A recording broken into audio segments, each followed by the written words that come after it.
नाशिकच्या मुंबई आग्रा महामार्गावरील उड्डाणपुलावरती भीषण अपघात झालाय। अपघातामध्ये 4 जणांचा जागीच मृत्यू झालाय।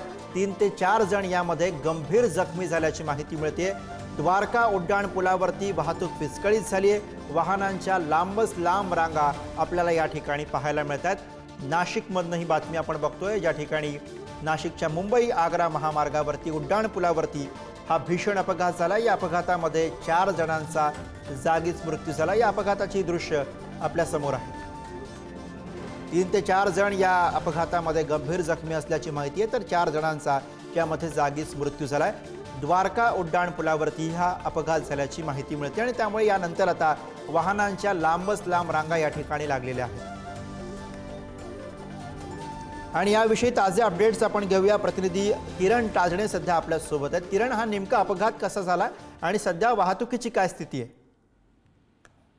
खरं तर बांधकामासाठी वापरले जाणाऱ्या ज्या सळ्या असतात त्या सळ्या घेऊन आयशर ट्रक चाललेला होता आणि त्यांच्या पाठीमागनं छोटा हत्ती हा त्यामध्ये बसलेले जे काही प्रवासी होते त्यांना घेऊन जात होता आणि त्या दरम्यान हा अपघात घडलाय।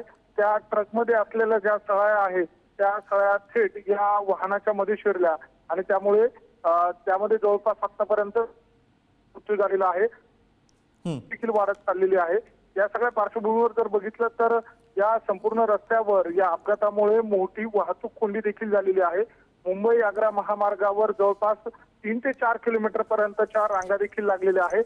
सध्या या जखमींवर उपचार खासगी रुग्णालयामध्ये केले जात आहे, काहींवर जिल्हा रुग्णालयामध्ये केले जात आहे। मात्र गंभीर परिस्थिती या अपघाताच्या नंतर या प्रवाशांची झालेली आहे। मृतांची संख्या वाढत चालली ही चिंताजनक बाब आहे। गुरु, धन्यवाद किरण या सगळ्या सविस्तर माहितीसाठी।